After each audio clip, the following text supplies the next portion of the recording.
Selamat pagi, bersama saya Cindy Raja. Mari awali aktivitas dan pelayanan Anda melalui renungan pagi.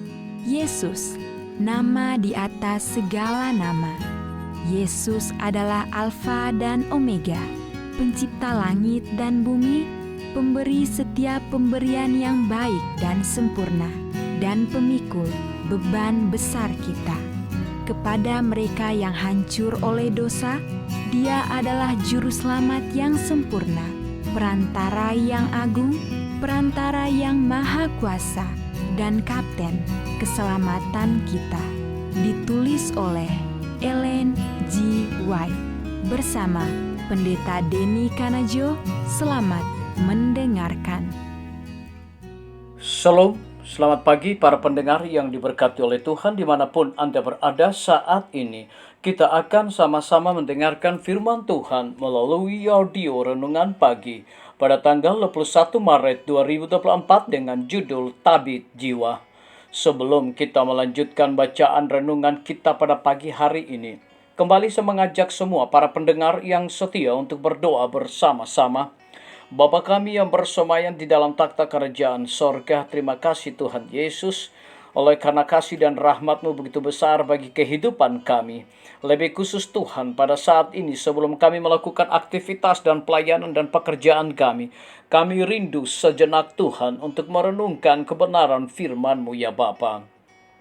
Terima kasih Tuhan Yesus, ampuni kami Bapa, karena kami sudah berdoa hanya di dalam nama Tuhan dan Juru Selamat kami. Amin.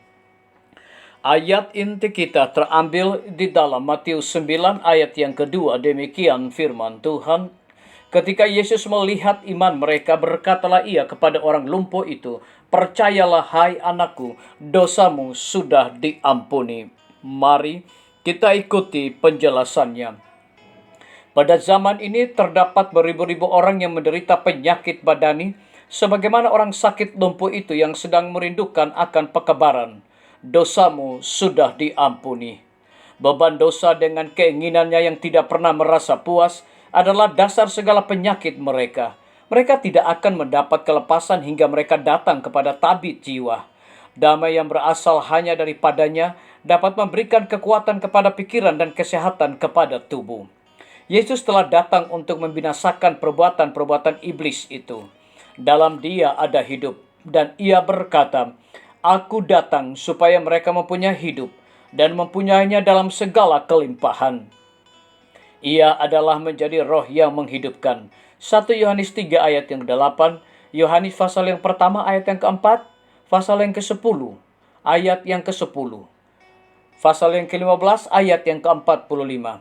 Dan Ia masih mempunyai kuasa untuk memberi hidup yang sama sebagaimana ketika Ia berada di atas dunia ini, menyembuhkan orang sakit, memberi keampunan kepada orang berdosa. Akibat penyembuhan sakit lumpuh ini kepada orang banyak, ialah seakan-akan sorga telah terbuka dan menyatakan kemuliaan suatu dunia yang lebih baik.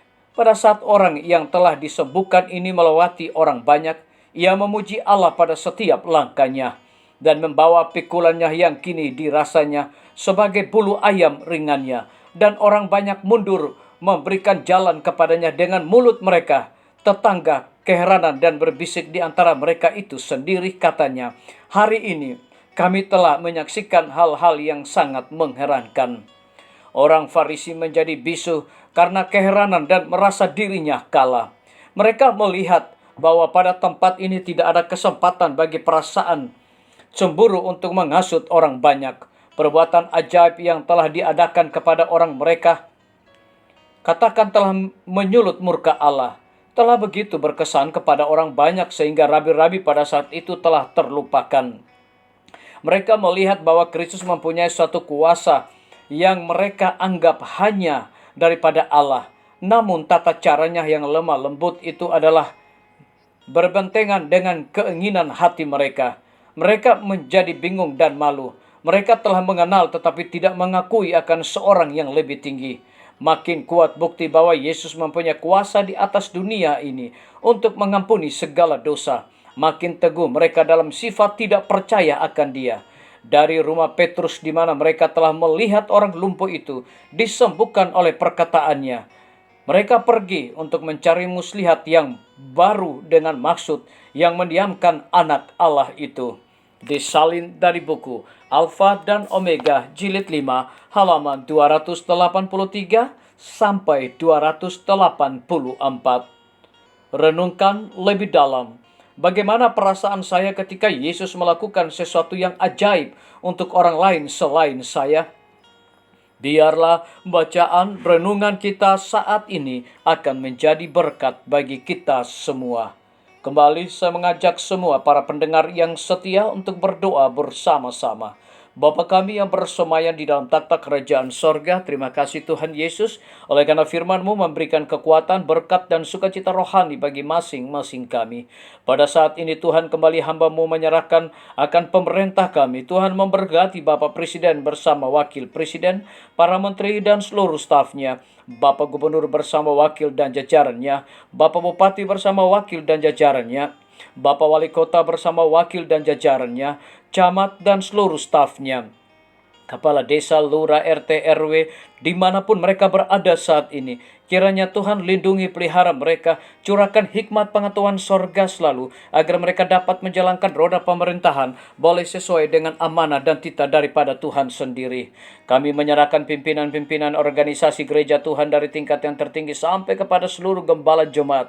Tuhan berkati mereka, Tuhan urapi mereka dengan kuasa Roh Kudus-Mu. Para tim medis, Tuhan berkati dokter, dokter spesialis, perawat, bidan, para apoteker, dan semua yang memberikan waktu tenaga mereka untuk melayani di rumah sakit, puskesmas, pustu. Biarlah kekuatan, kesehatan, sukacita sorga senantiasa Tuhan berikan kepada masing-masing mereka.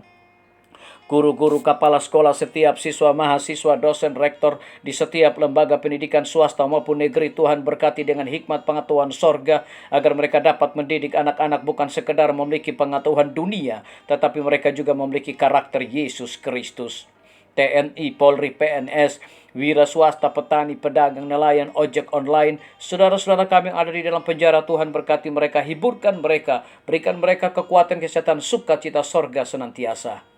Para pendengar yang setia yang berulang tahun saat ini dimanapun mereka berada, Tuhan berkati mereka dengan berkat dan kasih sayang-Mu ya Bapa, agar supaya dengan bertambahnya usia mereka juga menjadi berkat bagi sesama manusia, dan mereka pun juga melakukan tugas tanggung jawab yang Tuhan juga berikan kepada masing-masing mereka. Para pendengar yang setia yang berada di dalam kebimbangan, ketidakpastian hidup, juga Tuhan berikan iman yang teguh untuk mereka percaya kepada janji Tuhan di dalam hidup mereka setiap hari. Terima kasih Tuhan Yesus. Dengarlah doa dan permohonan kami Bapa, dan mau mengampuni segala dosa kami, karena kami sudah berdoa hanya di dalam nama Tuhan dan Juru Selamat kami. Amin. Demikian firman Tuhan yang telah kita dengarkan. Semoga hari ini menjadi berkat bagi kita semua. Sampai jumpa, Tuhan memberkati.